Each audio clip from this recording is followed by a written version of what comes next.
Bonjour, bonjour, bonjour. Bienvenue à tous sur Talk Paris. Aujourd'hui, j'ai une seule question à vous poser. Une seule. Est-ce que vous traduisez encore chaque mot dans votre tête lorsque vous écoutez du français? Oh, moi aussi, je faisais cela avant, Coralie. Chaque mot, sans exception. Et est-ce que cela t'aidait? Honnêtement, non. Cela rendait tout plus lent et plus difficile à comprendre. Exactement. Et aujourd'hui, nous allons résoudre ce problème. Nous allons vous montrer une meilleure méthode, une méthode plus intelligente pour apprendre le français, simplement en écoutant. Et le meilleur, c'est que vous êtes déjà en train de le faire. Maintenant. Simplement en nous écoutant. C'est vrai. Alors, restez avec nous. Ne partez pas. Cette vidéo pourrait changer pour toujours votre manière d'apprendre le français. Pour toujours? C'est un grand mot, Coralie. D'accord. Peut-être pas pour toujours, mais cela vous aidera certainement beaucoup. Allons-y. D'accord, Guillaume. Commençons par une question simple. Pourquoi les gens traduisent-ils lorsqu'ils écoutent du français? Je pense que c'est parce que cela les rassure. Quand on traduit, on a l'impression de comprendre et de garder le contrôle. Oui, c'est une excellente manière de l'expliquer. Cela rassure. Dites-le avec nous. Cela rassure. Cela rassure. Très bien. Mais voici le problème. Traduire prend du temps. Quand quelqu'un vous parle en français, rapidement et à une vitesse normale, votre cerveau est encore occupé à traduire la première phrase. Pendant ce temps, la personne est déjà arrivée à la 5e phrase. Exactement. Et vous vous sentez alors perdu. Vous êtes confus. Vous avez l'impression que le français est trop difficile. Pourtant, le français n'est pas trop difficile. Le problème vient de la méthode, pas de vous. Répète cela, Guillaume. C'était important. Le problème vient de la méthode, pas de vous. Laissez-moi le dire lentement. Le problème vient de la méthode, pas de vous. Magnifique. La bonne nouvelle, c'est donc que vous n'êtes pas mauvais en français. Vous avez simplement besoin d'une meilleure méthode. Et c'est exactement pour cela que nous sommes ici. Maintenant, laisse-moi te poser une question, Guillaume. Quand as-tu arrêté de traduire? À quel moment les choses ont-elles changé pour toi? Bonne question. Je pense que cela a changé lorsque j'ai commencé à écouter du français chaque jour. Je ne l'étudiais pas vraiment. J'écoutais simplement pendant le petit déjeuner, pendant une promenade ou en faisant le ménage. C'est ce que l'on appelle l'écoute passive. Oui, l'écoute passive. Et petit à petit, mon cerveau a commencé à comprendre sans traduire. Voilà le secret. Votre cerveau peut apprendre à faire cela. Il a simplement besoin de temps et de beaucoup de contenu, donc de beaucoup d'écoute. Pensez aux bébés. Les bébés ne traduisent pas. Ils écoutent pendant des mois et des mois, puis un jour, ils commencent à parler. Nous ne sommes pas des bébés, Guillaume. Non. Mais l'idée est la même. Écoutez d'abord, comprenez plus tard et parlez lorsque vous êtes prêt. Écoutez d'abord, comprenez plus tard, et parlez lorsque vous êtes prêt. Dites-le avec nous. Écoutez d'abord. Comprenez plus tard. Parlez lorsque vous êtes prêt. Parfait. Passons maintenant à la deuxième partie, et parlons de ce qui se passe réellement dans votre cerveau lorsque vous écoutez. Coralie, puis-je te poser une question? Lorsque tu entends le mot chien en français, penses-tu d'abord au mot dans ta langue ou vois-tu directement un chien? Maintenant, je vois directement un chien. Immédiatement. Un grand chien avec beaucoup de poils. Exactement. C'est ce que nous voulons. Nous voulons que vous reliez directement le mot français à son sens, et non à une traduction. Cela s'appelle la compréhension directe. Dans l'apprentissage du français, on parle aussi de penser en français. Pensez en français, oui. Disons-le lentement. Pensez en français. Lorsque vous pensez en français, vous n'avez plus besoin de traduire. Votre cerveau passe directement du mot français à son sens. C'est comme un raccourci. Un raccourci. J'aime bien cette image. Alors, comment pouvons-nous construire ce raccourci? En écoutant. En écoutant beaucoup. En entendant les mêmes mots et les mêmes expressions encore et encore. La répétition. Voilà la clé. Oui, la répétition est la clé. Dites-le avec moi. La répétition est la clé. La répétition est la clé. Et ce qui est merveilleux, c'est que vous n'avez pas besoin de tout comprendre. Vraiment. Même si vous comprenez seulement 70%, votre cerveau apprend déjà. D'accord. Parlons maintenant de quelques erreurs. Des erreurs que beaucoup d'apprenants font et qui ralentissent en réalité leur progrès. Oh oui, j'ai moi-même fait beaucoup de ces erreurs. Moi aussi. D'accord. Première erreur. T'es prête? Prête. Première erreur, s'arrêter pour chercher chaque mot. Oh oui, je m'en souviens. J'écoutais quelque chose, puis j'entendais un mot nouveau. Je m'arrêtais, je mettais la vidéo en pause et j'ouvrais le dictionnaire. Et à ce moment-là, tu perdais le fil. Tu perdais le rythme de la langue. Exactement. Et lorsque je trouvais enfin le mot, j'avais oublié de quoi parlait la personne. Oui, nous avons tous fait cela. Alors, que faut-il faire à la place? Continuez à écouter. Essayez de comprendre grâce au contexte. Le contexte. C'est un mot important. Le contexte désigne les mots et les phrases qui entourent le mot nouveau. Il vous donne des indices. Par exemple, j'étais très fatiguée. J'avais besoin de me reposer, alors j'ai fait une sieste. Si vous ne connaissez pas le mot sieste, le contexte vous indique qu'il s'agit d'une forme de repos. Excellent exemple. Une sieste est un court moment de sommeil, généralement dans l'après-midi.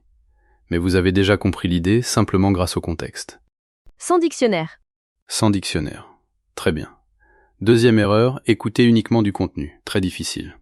Oh, comme regarder un journal télévisé très rapide ou un film compliqué. Oui. Certains apprenants pensent, si j'écoute des choses difficiles, j'apprendrai plus vite. Mais ce n'est pas vrai, n'est-ce pas? Non. Si vous ne comprenez pas la majorité de ce que vous entendez, votre cerveau apprend moins. Vous devez comprendre au moins 70 à 80% de ce que vous écoutez. Il faut donc choisir un contenu légèrement difficile. Ni trop facile, ni trop compliqué. Juste un peu au-dessus de son niveau. On appelle cela le niveau idéal. Le niveau idéal, c'est le niveau parfait, ni trop facile, ni trop difficile. Le niveau idéal. J'aime bien cette expression. Dites-la avec nous. Le niveau idéal. Le niveau idéal. Très bien. Et cette vidéo correspond justement au niveau idéal pour les apprenants Bun et 2. Parfait. Quelle est la troisième erreur? Troisième erreur, étudier uniquement le français sans réellement l'utiliser. Lire des livres de grammaire toute la journée, faire des exercices, mais ne jamais vraiment écouter ni parler. Oui. Étudier est utile, mais cela ne suffit pas. Il faut aussi être exposé à la langue, réellement exposé. Être exposé? Qu'est-ce que cela signifie exactement? Cela signifie être régulièrement entouré par la langue, l'entendre, la voir et l'utiliser. Si vous étudiez le français pendant 1 heure, puis utilisez uniquement votre langue maternelle pendant le reste de la journée, votre cerveau ne reçoit pas assez de français. La solution consiste donc à ajouter davantage de français dans sa vie quotidienne. Oui. Mettez votre téléphone en français, écoutez de la musique française, regardez des vidéos en français avec des sous-titres français. Transformez votre environnement en environnement francophone. Faites du français votre vie. Enfin, oui. Faites au moins du français une partie de votre vie quotidienne, même pendant seulement 30 minutes. Même 15 minutes, c'est déjà bien. C'est mieux que rien. Mieux que rien, c'est une excellente expression. Elle signifie que même un petit effort a de la valeur. Dites-le avec nous. Mieux que rien. Mieux que rien. D'accord. Quelle est la quatrième erreur? Quatrième erreur, abandonner trop tôt. Oh, c'est une erreur très importante. Très importante. Beaucoup d'apprenants commencent avec énormément d'énergie. Ils regardent des vidéos chaque jour, ils sont motivés, puis après 2 ou 3 semaines, ils s'arrêtent. Parce qu'ils ne voient pas de résultats assez rapidement. Exactement. Mais apprendre une langue prend du temps. Ce n'est pas comme apprendre une seule formule de mathématiques. Il faut construire tout un nouveau système dans son cerveau. Un système entièrement nouveau. Cela demande des mois, peut-être même des années. Oui. Mais chaque jour où vous écoutez, vous progressez, même si vous ne le ressentez pas encore. Même si vous ne le ressentez pas encore. J'aime cette phrase. Dites-la avec nous. Même si vous ne le ressentez pas encore. Vous continuez à progresser. Vous continuez à grandir. Magnifique. Passons maintenant à la 4e partie. Coralie, je pense que beaucoup de nos auditeurs se disent maintenant « D'accord, je comprends. Je dois écouter davantage. Mais comment faire? Par où commencer ?» Excellente remarque. Soyons pratiques et donnons-leur un plan simple. Un plan simple. J'adore les plans simples. Bien sûr. Première étape, choisissez votre moment d'écoute. Votre moment d'écoute. Cela signifie trouver un moment dans votre journée où vous écouterez toujours du français. Par exemple, le matin en buvant votre café ou pendant votre trajet vers le travail. Le trajet désigne le temps passé pour aller au travail. Ou pendant que vous préparez le dîner. Ou avant de dormir. Tous les moments conviennent. L'important est d'en faire une habitude, au même moment chaque jour. Une habitude, c'est un mot très important. Une habitude est quelque chose que vous faites automatiquement, sans y réfléchir. Comme se brosser les dents.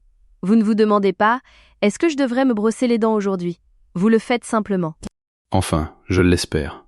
Oui, moi aussi. Faites donc de l'écoute du français une habitude aussi automatique que le fait de vous brosser les dents. Chaque jour. Voilà la clé. Pas seulement lorsque vous en avez envie. Pas seulement lorsque vous en avez envie. Dites-le. Pas seulement lorsque vous en avez envie. Très bien. Deuxième étape, commencez par de courtes séances. De courtes séances. N'essayez pas d'écouter pendant 2 heures dès le premier jour. Exactement. Commencez par 10 ou 15 minutes, puis augmentez progressivement. Parce que si vous commencez trop fort, vous vous fatiguez. Vous vous arrêtez. Puis vous vous sentez mal. C'est vrai, les petits pas sont préférables.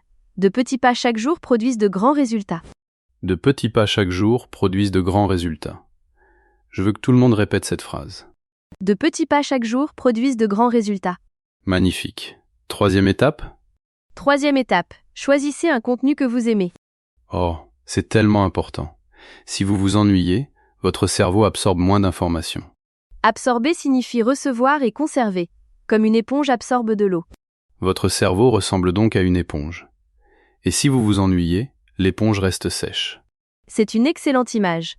Mais si le sujet vous intéresse et que vous appréciez le contenu, l'éponge est humide et absorbe tout. Trouvez donc du contenu en français que vous aimez, et non du contenu que quelqu'un vous oblige à aimer. Si vous aimez cuisiner, regardez des vidéos de cuisine en français. Si vous aimez le sport, écoutez des podcasts sportifs en français. Si vous aimez voyager, regardez des émissions de voyage en français. Le sujet est moins important que votre intérêt pour ce sujet. Oui. Quand vous êtes intéressé, vous êtes attentif. Vous restez concentré. Vous apprenez davantage. Vous apprenez davantage. Oui. Quatrième étape? Quatrième étape, n'utilisez pas les sous-titres dans votre langue maternelle. Oh, celle-ci est difficile. Je sais. Mais lorsque vous lisez des sous-titres dans votre langue maternelle, vous êtes en train de lire, pas d'écouter. Votre cerveau se concentre sur la traduction et ignore le français. Alors, que faut-il faire à la place? Si vous avez besoin de sous-titres, utilisez les sous-titres français, pas ceux de votre langue maternelle. Les sous-titres français vous aident à relier le son au mot. Le son au mot. Oui, vous entendez magnifique et vous voyez le mot magnifique. Votre cerveau relie en même temps le son, l'orthographe et le sens. Et petit à petit, vous n'aurez plus besoin des sous-titres. Petit à petit, pas rapidement, mais petit à petit. Ce n'est pas grave. Aller lentement est tout à fait acceptable.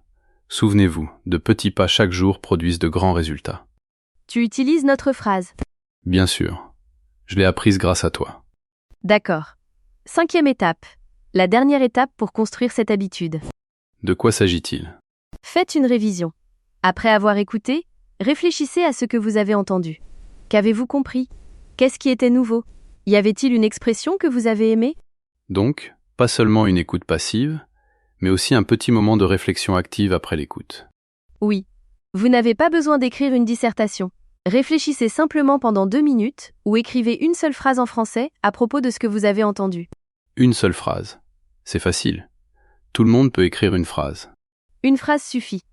Elle active ce que vous avez entendu et fait passer l'information de la mémoire à court terme vers la mémoire à long terme. De la mémoire à court terme vers la mémoire à long terme. Peux-tu expliquer cela? Bien sûr. La mémoire à court terme ressemble à votre bureau. Les choses y sont présentes maintenant, mais elles peuvent bientôt disparaître. La mémoire à long terme ressemble à une armoire de classement. Vous y conservez des informations pendant longtemps. Donc, lorsque l'on révise, on place l'information dans cette armoire. Exactement. Et elle reste ensuite avec vous. J'adore cette image. D'accord. Je vais répéter les 5 étapes pour tout le monde. Vas-y. Première étape, choisir son moment d'écoute. Deuxième étape, commencez par de courtes séances.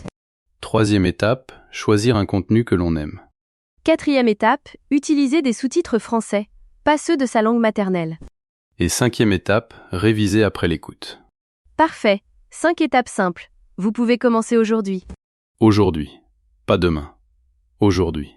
Pas demain. D'accord, tout le monde. Maintenant, nous allons faire quelque chose d'amusant. Nous allons pratiquer l'écoute dans des situations réelles, des situations de la vie quotidienne. Oui. Parce que le français ne sert pas uniquement en classe. Vous en avez besoin à l'aéroport, chez le médecin, dans un magasin ou avec des amis. Faisons donc semblant. Jouons quelques situations, et vous, nos auditeurs, essayez de comprendre. Première situation. Vous êtes dans un café et vous voulez commander une boisson. D'accord. Guillaume, tu es le client, et je travaille au café. Très bien. Allons-y. Bonjour. Qu'est-ce que je vous sers aujourd'hui? Bonjour. Je voudrais un café, s'il vous plaît. Bien sûr. Quelle taille souhaitez-vous? Petit, moyen ou grand? Moyen, s'il vous plaît. Souhaitez-vous du lait ou du sucre? Un peu de lait, s'il vous plaît. Sans sucre. Parfait. Cela fera 3,50 €. Vous souhaitez payer en espèces ou par carte? Par carte, s'il vous plaît. Très bien. Votre prénom? Guillaume. Guillaume, votre café sera prêt dans quelques minutes. D'accord. C'était court et simple. Regardons maintenant les expressions importantes de cette conversation. Qu'est-ce que je vous sers aujourd'hui? C'est une manière courante de demander aux clients ce qu'ils souhaitent.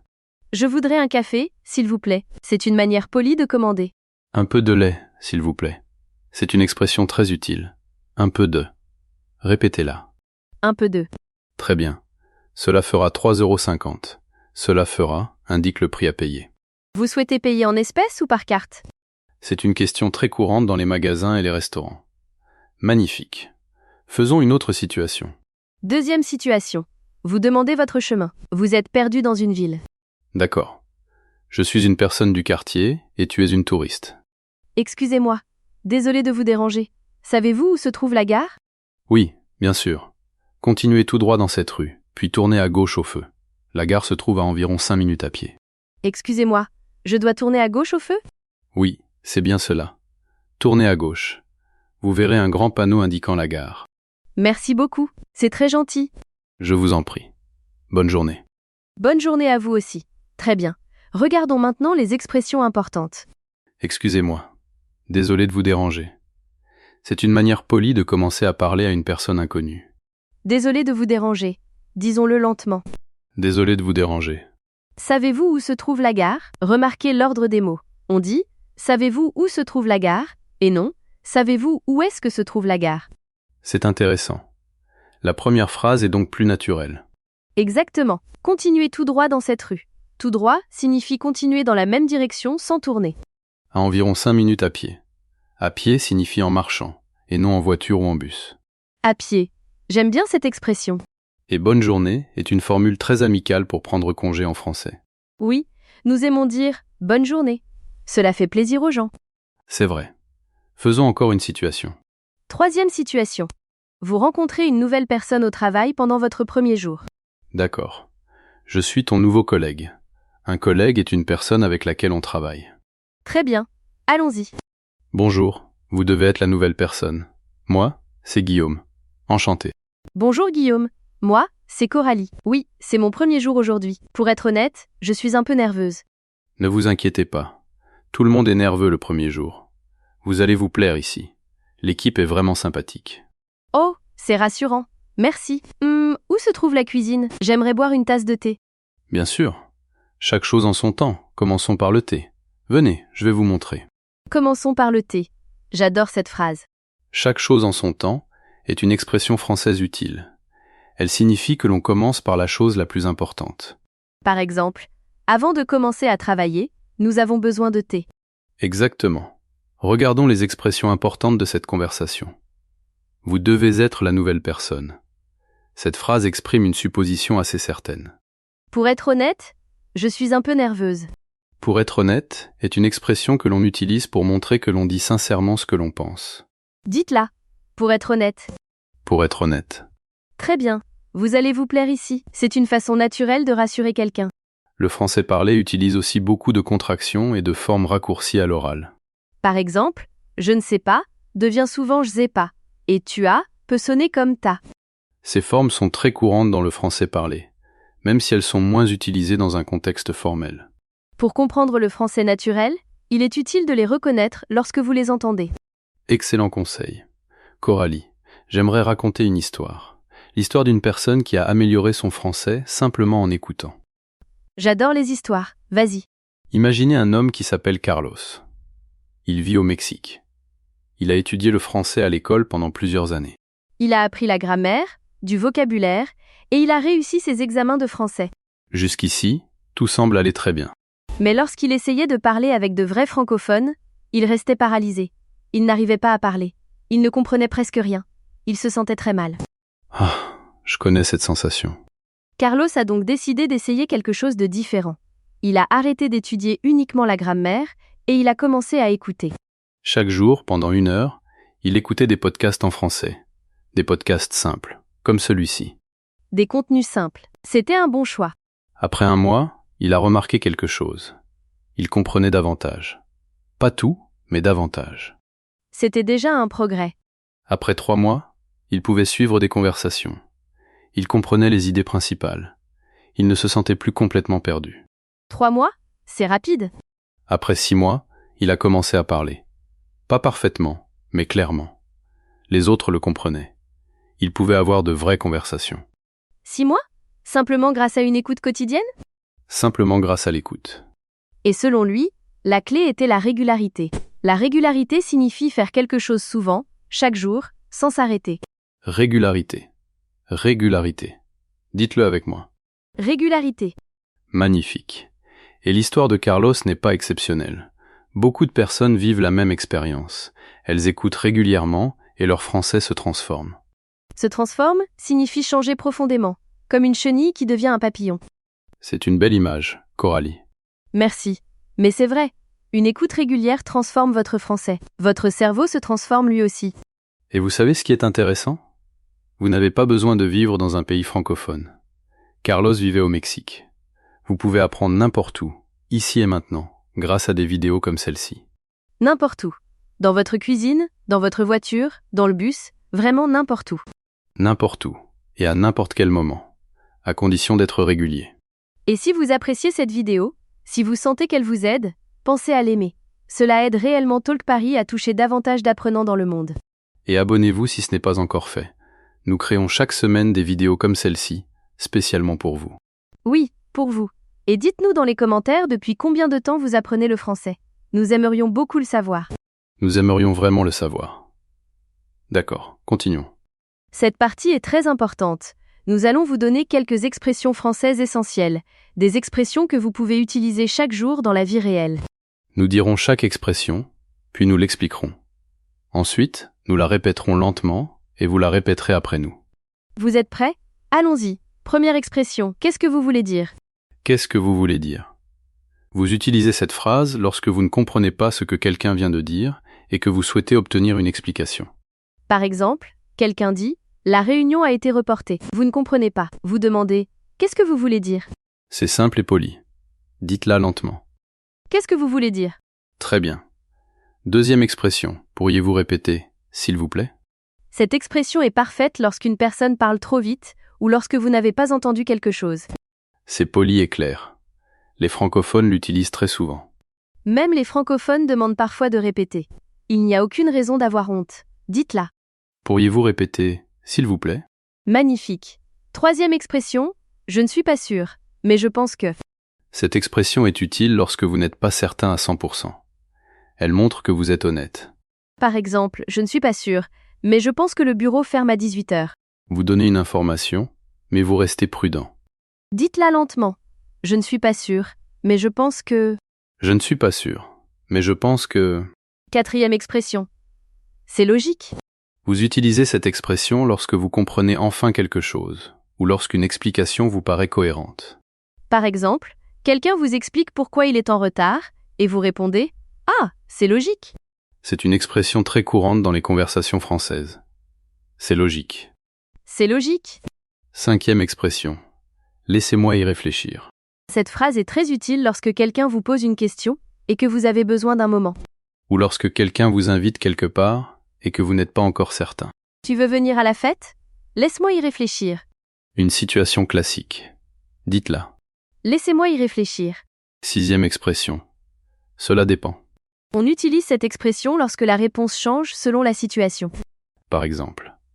Aimes-tu la nourriture épicée? Cela dépend. Parfois oui, parfois non. Très réaliste. Dites-la. Cela dépend. Septième expression. Je n'arrive pas à y croire. Oh, celle-ci est amusante. Vous l'utilisez lorsque quelque chose vous surprend, de manière positive ou négative.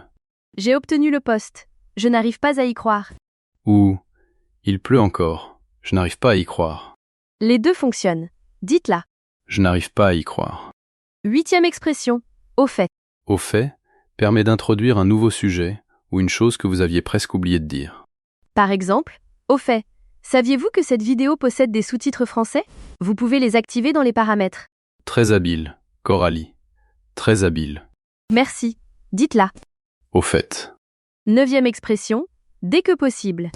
On utilise souvent cette expression lorsqu'une chose doit être faite rapidement, sans attendre. Par exemple, pouvez-vous me rappeler dès que possible? Dites-la. Dès que possible. 10e expression. Continuez comme ça. C'est une expression encourageante. On l'a dit à une personne qui fait du bon travail. Continuez. Ne vous arrêtez pas. Vous vous débrouillez très bien. Et c'est exactement ce que nous voulons vous dire maintenant. Vous regardez cette vidéo, vous apprenez, et vous n'abandonnez pas. Alors, continuez comme ça. Continuez comme ça. Magnifique. 10 expressions. Souvenez-vous-en et utilisez-les.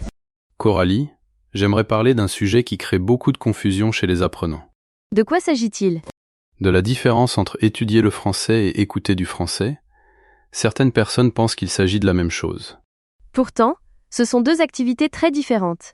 Peux-tu expliquer cette différence? Bien sûr, étudier le français est une activité active. Vous êtes concentré, vous travaillez, vous résolvez des problèmes de grammaire, vous apprenez des listes de vocabulaire et vous faites des exercices. Votre cerveau travaille beaucoup. Comme lorsque l'on va à la salle de sport? Oui, étudier ressemble à une séance de sport. C'est un travail difficile, mais cela développe votre force. Et l'écoute? Écouter ressemble davantage à une promenade. C'est agréable et relaxant, mais cette activité construit également quelque chose, lentement et naturellement. Les deux sont importantes. Oui, les deux sont importantes. Mais beaucoup d'apprenants étudient trop et n'écoutent pas assez. L'équilibre n'est pas bon. Alors, quel est le bon équilibre? Beaucoup de spécialistes des langues recommandent environ 80% d'exposition à la langue et 20% de production et d'études. L'exposition correspond à l'écoute et à la lecture. La production correspond à la parole et à l'écriture. Donc, 80% d'écoute et de lecture, puis 20% de parole, d'écriture et d'études. La plupart des gens font exactement le contraire. Ils étudient 80% du temps et n'écoutent que 20% du temps. Voilà pourquoi beaucoup d'apprenants connaissent de nombreuses règles de grammaire, mais n'arrivent pas à avoir une conversation naturelle. Exactement. Ils connaissent les règles, mais leur cerveau n'a pas suffisamment entendu la langue pour pouvoir l'utiliser naturellement. Le message est donc le suivant. Faites confiance à vos oreilles. Faites confiance à votre écoute. Elle travaille davantage que vous ne le pensez. Faites confiance à vos oreilles. J'aime beaucoup cette phrase. Faites confiance à vos oreilles. Cela signifie-t-il que vous ne devez jamais étudier la grammaire ni apprendre du vocabulaire? Non. L'étude reste utile. La grammaire vous donne une structure, et le vocabulaire vous donne les mots nécessaires. Mais s'il fallait choisir, écouter davantage vous donnerait un français plus naturel que faire encore plus d'exercices de grammaire. Écouter davantage vous donne un français plus naturel. Dites-le avec nous. Écouter davantage vous donne un français plus naturel. Magnifique. Et toute cette vidéo est un exercice d'écoute. Depuis combien de temps écoutez-vous du français maintenant? Depuis un bon moment. Et regardez, vous êtes toujours ici. Vous écoutez toujours. C'est formidable. C'est vraiment formidable. Soyez fiers de vous. Sérieusement. Sérieusement, vous vous débrouillez très bien. D'accord. Nous avons maintenant une partie spéciale. Nous allons vous poser quelques questions afin de vous aider à penser en français. Après chaque question, mettez la vidéo en pause. Réfléchissez à votre réponse en français. Essayez de répondre à voix haute ou écrivez votre réponse. C'est une pratique active. Cette fois, vous utilisez le français au lieu de simplement l'entendre. Vous êtes prêts? Allons-y. Première question, depuis combien de temps apprenez-vous le français? Mettez la vidéo en pause maintenant. Réfléchissez à votre réponse. 1 an? 5 ans? 10 ans? Dites votre réponse à voix haute. Par exemple, j'apprends le français depuis 2 ans. J'apprends le français depuis... À vous de parler. Très bien. Deuxième question, qu'est-ce qui vous semble le plus difficile en français? Est-ce la prononciation? La grammaire? La compréhension des personnes qui parlent vite? Réfléchissez et dites-le en français. Ce qui est le plus difficile pour moi, c'est... Ce qui est le plus difficile pour moi, c'est... À vous. Très bien. Troisième question, quand écoutez-vous habituellement du français? Le matin? Le soir? Dans le bus? Dites-le nous. Dites cette phrase, j'écoute habituellement du français lorsque... 4e question, quel est votre mot français préféré? C'est une question amusante. Tout le monde possède un mot préféré. Le mien est retrouvailles. Ce mot décrit le bonheur de revoir une personne après une longue séparation. Le mien est chaleureux. Il signifie accueillant, agréable et plein de chaleur humaine. Oh, j'adore ce mot. Et vous, chers auditeurs, quel est votre mot français préféré? Dites-le nous dans les commentaires. Oui, dites-le nous. Nous voulons vraiment le savoir. 5e question. Quelle est la chose que vous allez faire différemment pour améliorer votre français après avoir regardé cette vidéo? Cette question est importante. Ne vous contentez pas de regarder puis d'oublier. Faites un plan. Allez-vous écouter davantage? Allez-vous arrêter de traduire? Allez-vous trouver un nouveau podcast? Quelle sera votre action? Après avoir regardé cette vidéo, je vais. Dites-le à voix haute, écrivez-le et partagez-le dans les commentaires. Parce que lorsque vous dites votre intention, vous avez plus de chances de la réaliser. Lorsque vous dites votre intention, vous avez plus de chances de la réaliser. C'est une idée puissante. Très puissante. Passons maintenant à notre dernière grande partie. Elle s'adresse aux apprenants qui possèdent déjà un niveau B1 ou B2. Vous comprenez le français de base, vous pouvez avoir des conversations simples, mais vous voulez aller plus loin. Vous voulez parler avec fluidité. Parler avec fluidité signifie parler ou comprendre une langue facilement et correctement, comme une rivière qui coule sans s'arrêter. De manière fluide, comme l'eau. Parlons donc de la manière de passer d'un niveau B1 ou B2 à un français plus avancé, plus naturel et plus fluide. Premier conseil, commencez le shadowing. Le shadowing, c'est un excellent conseil. Qu'est-ce que c'est, Coralie? Le shadowing consiste à écouter une personne parler français et à répéter exactement ce qu'elle dit au même moment, comme son ombre. Au même moment. Vous écoutez et vous parlez simultanément. Simultanément signifie au même instant, ensemble. C'est un peu difficile au début, mais cela entraîne votre bouche à produire les sons français. Cela améliore également votre rythme et votre intonation. L'intonation est la musique de la langue, la manière dont la voix monte et descend. Le français possède une musique et un rythme particulier, et le shadowing vous aide à ressentir ce rythme. Vous pouvez d'ailleurs pratiquer le shadowing avec cette vidéo. Écoutez-nous et essayez de parler en même temps. Répétez nos mots pendant que nous les prononçons. Essayez maintenant. Cela semble étrange au début, mais cette méthode fonctionne. Deuxième conseil, écoutez différents accents. Les accents sont très importants. Le français est parlé dans de nombreuses régions du monde. On entend le français de France, le français du Québec, le français de Belgique, le français de Suisse et de nombreux accents africains. Tous ces accents sonnent différemment. Si vous pratiquez uniquement avec un seul accent, les autres peuvent vous déstabiliser. Variez donc les contenus. Regardez des émissions françaises, écoutez des podcasts québécois et découvrez des vidéos produites dans différents pays francophones. Plus vous entendez d'accents, plus votre oreille s'améliore. Plus votre oreille s'améliore. Oui. Variez les contenus. Dites-le. Variez les contenus. Cela signifie qu'il ne faut pas toujours faire la même chose. Ajoutez de la diversité. Troisième conseil, écoutez des francophones parler de sujets qu'ils aiment. Quand les gens parlent de choses qu'ils aiment, ils utilisent une langue naturelle et détendue, avec des expressions idiomatiques, des tournures familières et parfois de l'argot. L'argot est un langage très informel, utilisé entre amis plutôt que dans des situations officielles. Par exemple, on peut dire « c'est génial » au lieu de « c'est très bien ». Ou « je vais le faire » peut devenir à l'oral « je vais le faire ». Vous entendrez très souvent ce type de forme dans les conversations naturelles. Dites-la comme à l'oral « j'avais le faire ». Je vais le faire. On entend aussi souvent « t'as envie de venir » au lieu de « tu as envie de venir ».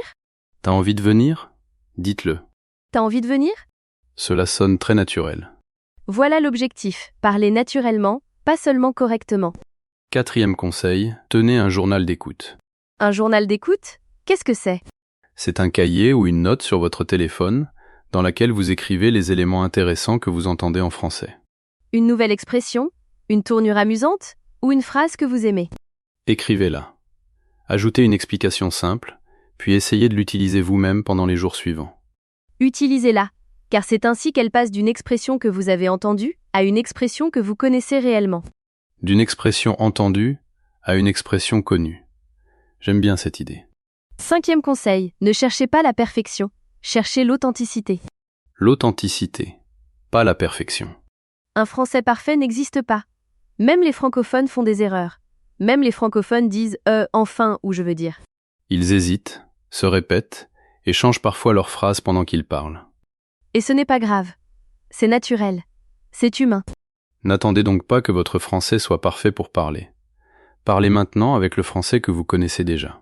Parlez maintenant avec le français que vous connaissez déjà.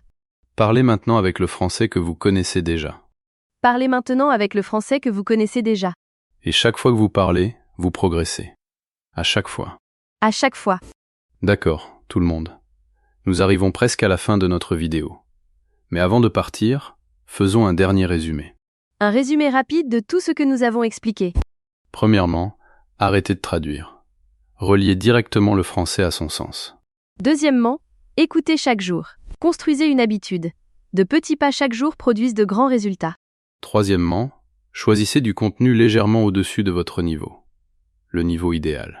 Quatrièmement, ne vous arrêtez pas pour chercher chaque mot. Utilisez les indices du contexte. Cinquièmement, utilisez des sous-titres français, et non ceux de votre langue maternelle.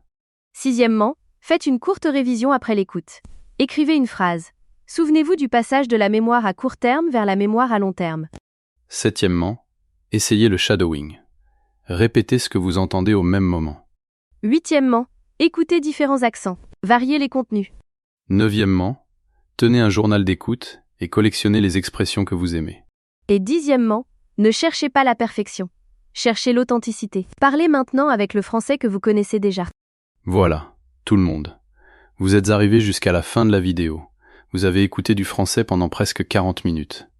Vous rendez-vous compte à quel point c'est impressionnant ? C'est vraiment impressionnant. Tout le monde n'en est pas capable, mais vous l'avez fait. Et c'est une preuve. Vous pouvez y arriver. Vous progressez en ce moment même. Votre français se développe. Votre cerveau devient plus fort. Chaque fois que vous écoutez, vous vous rapprochez un peu plus du français dont vous rêvez. Un pas de plus. Et c'est quelque chose de magnifique. Merci beaucoup d'avoir passé ce moment avec nous aujourd'hui. Nous adorons créer ces vidéos pour vous sur Talk Paris. Vraiment. Et maintenant, nous avons une question à vous poser. Une seule question. Réfléchissez-y et écrivez votre réponse dans les commentaires. Voici la question. Quelle habitude allez-vous commencer cette semaine pour améliorer votre compréhension orale en français ? Une seule. Une seule habitude. Dites-le nous dans les commentaires. Vous pouvez écrire. Je vais écouter du français chaque matin en buvant mon café. Ou, je vais écouter un podcast en français chaque soir. Quelle que soit votre décision, écrivez-la, partagez-la, puis passez à l'action. Nous croyons en vous. Vraiment. Et nous vous retrouverons dans la prochaine vidéo. Prenez soin de vous, continuez à apprendre, et souvenez-vous, De petits pas chaque jour. produisent de grands résultats. Au revoir à tous. Au revoir. À la prochaine fois.